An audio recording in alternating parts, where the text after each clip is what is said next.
മുട്ടിൽ മരമുറി അട്ടിമറിയുമായി ബന്ധപ്പെട്ട ചർച്ചയിലേക്കാണ് നമ്മൾ പോകുന്നത്. വീണ്ടും ശ്രീ ജോസഫ് മാത്യു, ഒരു വലിയ അഴിമതി നടക്കുന്നു.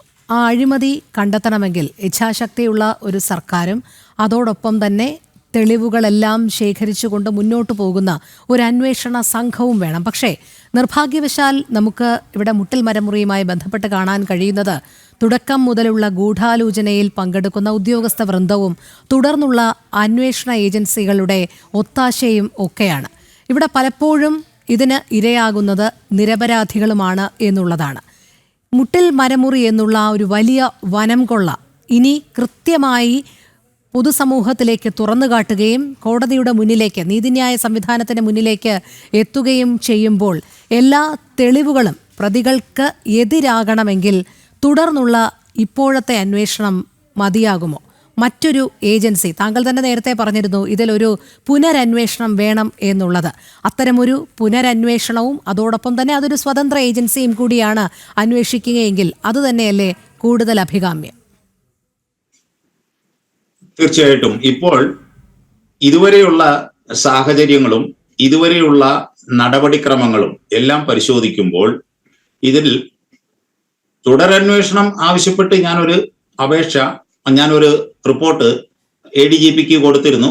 അവരത് പരിഗണിച്ചില്ല, അതിന്റെ ആവശ്യമില്ല എന്നാണ് കണ്ടെത്തിയിരിക്കുന്നത്. എന്നാൽ തുടരന്വേഷണമല്ല, ഇതിൽ പുനരന്വേഷണം നടത്തണമെങ്കിൽ മറ്റൊരു ഏജൻസിയെ കൊണ്ട് അന്വേഷിപ്പിക്കണം. പ്രത്യേകിച്ചും ഇതിനകത്ത് കേരളത്തിലെ ഉന്നത ഉദ്യോഗസ്ഥരാണ് ഇൻവോൾവ്ഡ് ആയിട്ടുള്ളത്.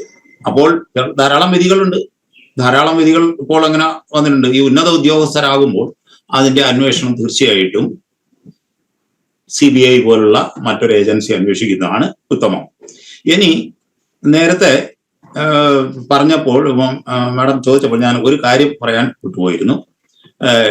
പഞ്ചായത്ത് പ്രസിഡന്റ് ഷംസാദ് മരക്കാർ പറഞ്ഞത് പാവപ്പെട്ട കർഷകരായ ആൾക്കാരും ആദിവാസികളായ ജനങ്ങളും ഇതിനകത്ത് ഇരയാക്കപ്പെട്ടു.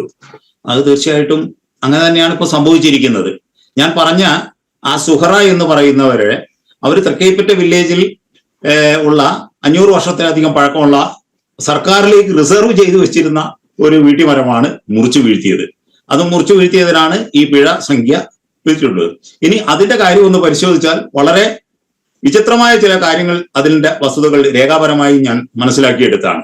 സുഹറ 11/3/2020 പരിപത്രവുമായിട്ട് ഈ സുഹറ എന്നവർ തൃക്കൈപ്പറ്റ വില്ലേജ് ഓഫീസർ ഉഷാദേവിയെ കണ്ടിരുന്നു ജൂലൈ മാസത്തിൽ, ഈ മരം മുറിക്കാൻ അനുമതി, പരിപത്രത്തിന്റെ പിന്നാലെ തന്നെ അത് ചോദിച്ചുകൊണ്ട്.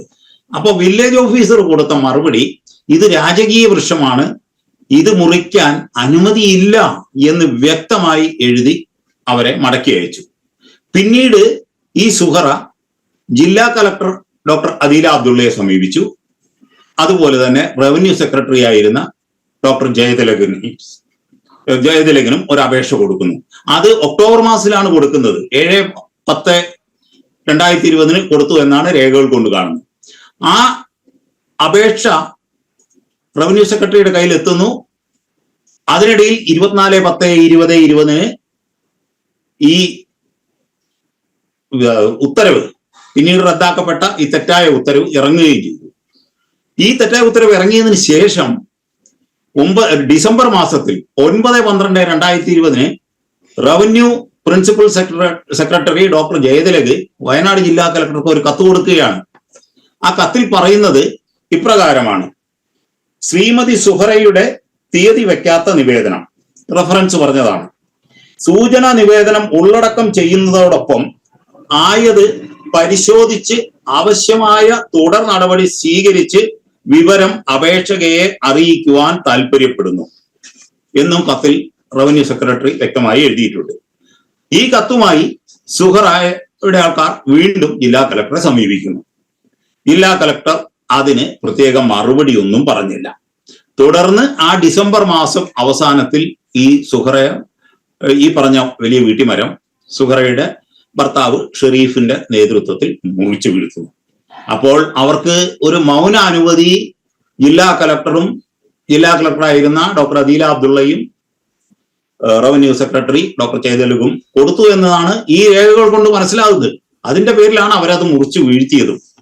പിന്നീട് ഇപ്പൊ അവരുടെ പേരിൽ ഇത്ര ഫൈൻ ഈടാക്കാൻ നടപടിയെല്ലാം എടുത്തിട്ടുണ്ട്.